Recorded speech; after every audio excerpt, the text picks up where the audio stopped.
Hey yo, what's up? You know what it is? It's the one and the only, the triple, the G.O.D, live on TGRF TV, and I'd like to welcome you guys back to this special uno, dos, tres, 1, 2, 3, three-part installment of Triple the God Speaks On, because yo, this is the RWBY Chibi Catch-Up Spectacular!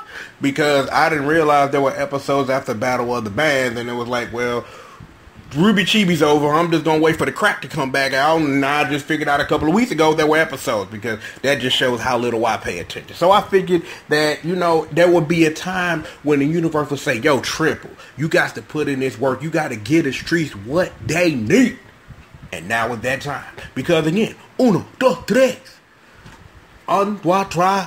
I know how to count to 3 in a couple of languages. I don't know. But yo, the triple RWBY Chibi Catch-Up Spectacular begins with RWBY Chibi Season 2, Episode 23, A Slip Through Time and Space, Part 2. Because if you guys remember in Part 1, Nora drank so much of that sugar, that she traveled to worlds seen and unseen alternate dimensions. However, before Nora can travel to these dimensions, there are a couple of things that happen. Ruby's having issues about things being taken from her, and Yang is doing the best she can, you know what I'm saying, to console her sister as someone that she can confide in. And Ren's tied up for some reason, so that we get to the point. Nora has a thermos full of espresso shots, just like, and we know how crazy this girl can get when she got some sugar in her system. Get some crunk in your system, you know what I'm saying? She gets so much of this crunk in her system that she travels to a world beyond worlds. This world, the world of real life. More like she travels into the alternate dimension, which is her world or something like that. In the world of us, the real life world, where she escapes from a RWBY blind box to then find out that she is not in the world of her own. But I think that part I just explained, right? There's a hand that reaches through the door, and we learn at some point that this hand belongs to one Barbara Durkham, and you may know her as the voice of Bei Xiaolong and things of that nature, and of other things too, you know what I'm saying? But the point of this is that Nora had discovered a world not of her own. And in this world, she meets Chibi RWBY and Chibi John, who tell her that she needs to come with them. Well, at some point, you know, they have to hide from Barbara, and Barbara's like, well, everything's cool in here, even though she sees that there's a blind box that's been opened. So I don't know if that's ignored for comedic purposes or whatever, but it's a thing. Chibi John and Chibi RWBY tell Dimension RWBY Chibi Nora about the world in which they inhabit.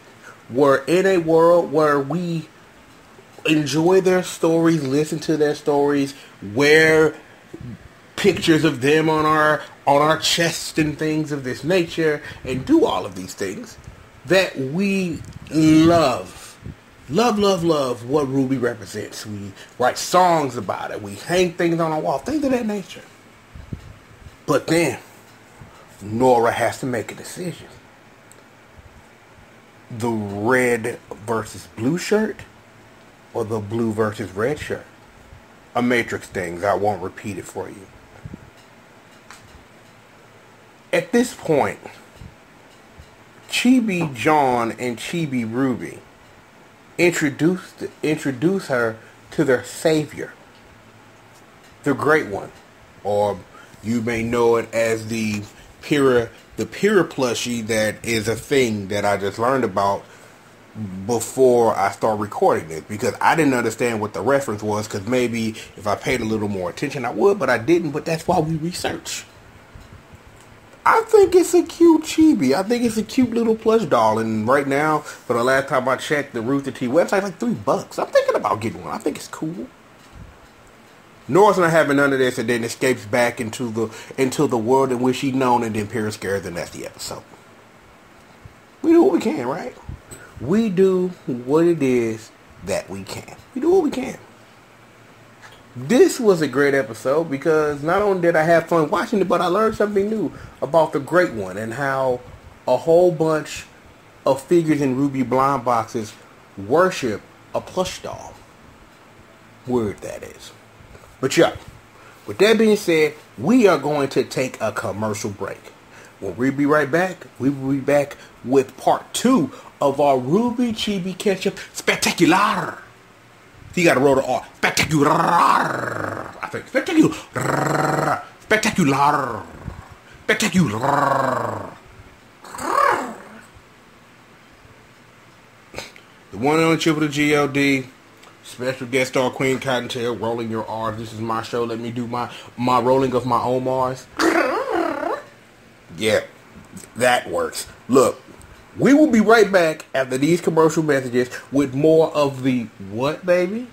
The RWBY Chibi Ketchup Spectacular. Spectacular. Thank you. You gotta know, but see, you gotta roll the R. Try it one more time. Say spectacular. Spectacular. Thank you. There was an A in there, but I will excuse that. The one and only triple the G.O.D. Queen Cottontail, like I said, after these commercial messages, we'll be right back with the RWBY Chibi Ketchup. What is that, baby? Spectacular. You're damn straight.